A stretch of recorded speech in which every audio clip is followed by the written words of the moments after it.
भाग दूसरा। माया को अपनी असली पहचान मिल चुकी थी। वह नागवंश की आखिरी वारिस है। उसका जन्म इसीलिए हुआ था ताकि वह नागमणि की रक्षा कर सके। दूसरी ओर खतरनाक तांत्रिक अग्निवर माया की बहन कल्याणी को बंदी बना लेता है ताकि माया सामने आ जाए। अब माया के सामने सबसे कठिन फैसला है, बहन या नागमणि।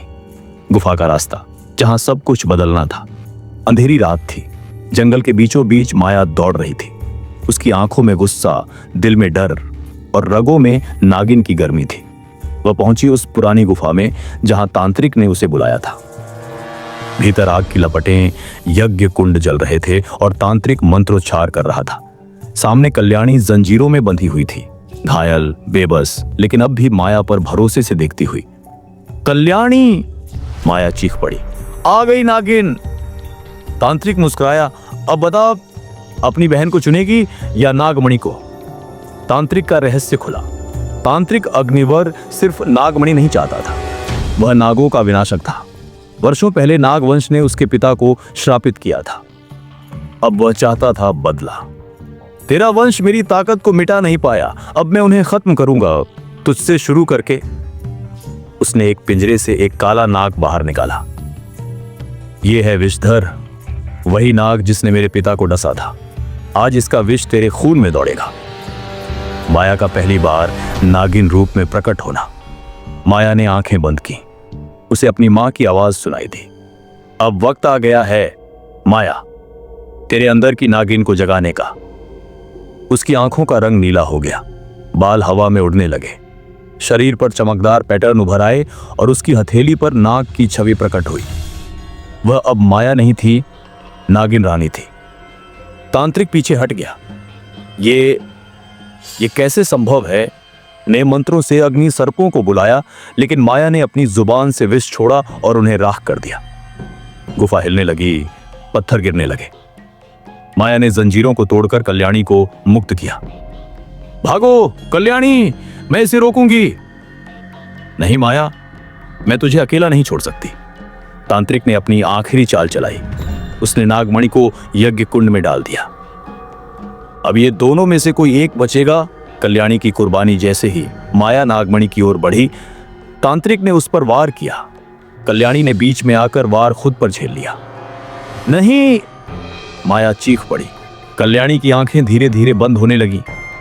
माया, तू नागिन है, लेकिन तू मेरी बहन भी है। अपनी पहचान मत छोड़ना, लेकिन इंसानियत भी मत छोड़ना। माया की आंखों से आंसुओं की जगह सांपों का विष बहने लगा। तांत्रिक का अंत उसने पूरी शक्ति समेटी। नाग रूप में बदलकर उसने तांत्रिक को जकड़ लिया और उसका पूरा शरीर विष से भर गया। तांत्रिक चीखता रहा, ये शक्ति, ये विष नहीं। वो राख में बदल गया। गुफा शांत हो गई। माया ने नागमणि को यज्ञ कुंड से बाहर निकाला, लेकिन उसकी आंखें कल्याणी को ढूंढ रही थी। बहन का अंतिम स्पर्श। कल्याणी की सांसें धीमी थीं, लेकिन उसने माया का हाथ पकड़ रखा था। मुझे गर्व है कि मेरी बहन नागिन है, लेकिन उससे भी ज्यादा गर्व इस बात का है कि तूने प्यार चुना, शक्ति नहीं। माया ने बहन को गले से लगा लिया और उसी वक्त नागमणि की एक किरण कल्याणी के शरीर पर पड़ी, जिससे उसकी चोटें धीरे धीरे भरने लगी। नागमणि ने माया के प्रेम और त्याग को स्वीकार कर लिया था। माया ने पहली बार अपना नागिन रूप प्रकट किया और तांत्रिक अग्निवर से आमना सामना किया। बहन कल्याणी को बचाने की कोशिश में वह बुरी तरह घायल हो गई। माया का त्याग देखकर नागमणि ने उसे शक्ति दी और तांत्रिक को खत्म कर दिया। लेकिन अब सामने है सबसे बड़ा निर्णय, नागवंश में लौटना या अपनी बहन के साथ इंसानी दुनिया में रहना। तू नागों की रानी है, पर तांत्रिक के मारे जाने के बाद जंगल में शांति फैल गई थी। नागमणि की रोशनी अब शांत हो चुकी थी, लेकिन उसकी शक्ति अभी भी माया के भीतर चल रही थी। कल्याणी होश में आ चुकी थी। तू ठीक है? माया ने पूछा। आंखें भर आईं। अगर तू साथ है तो सब ठीक है। कल्याणी मुस्कुराई, लेकिन माया के भीतर बेचैनी थी। तभी एक पुरानी ध्वनि गूंजी। मंदिर की घंटियां और एक तेज रोशनी के बीच नागवंश के प्रतिनिधि प्रकट हुए। नागमणि ने तुझे स्वीकार कर लिया है माया। अब तेरा स्थान नागवंश के सिंहासन पर है। तुझे नागों की रानी बनना होगा। माया का निर्णय, वंश या बहन? माया सन्न रह गई।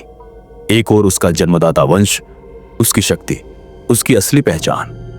दूसरी ओर कल्याणी, जिसकी सांसों में उसका बचपन और भावनाएं बसी थीं। अगर मैं चली गई तो कल्याणी फिर अकेली हो जाएगी। लेकिन तू नाग वंश की एकमात्र उत्तराधिकारी है। नाग प्रतिनिधि बोले, तेरा कर्तव्य है नागमणि और हमारे अस्तित्व की रक्षा करना। माया की आंखें नम हो गईं। वह कल्याणी की तरफ मुड़ी। तू क्या चाहती है? कल्याणी मुस्कुराई। अगर तेरा दिल कहे कि तू वहीं की है तो जा, पर याद रखना, बहनें कभी दूर नहीं होती। मैं तुझे हर जन्म में चाहूंगी, हर रूप में पहचान लूंगी।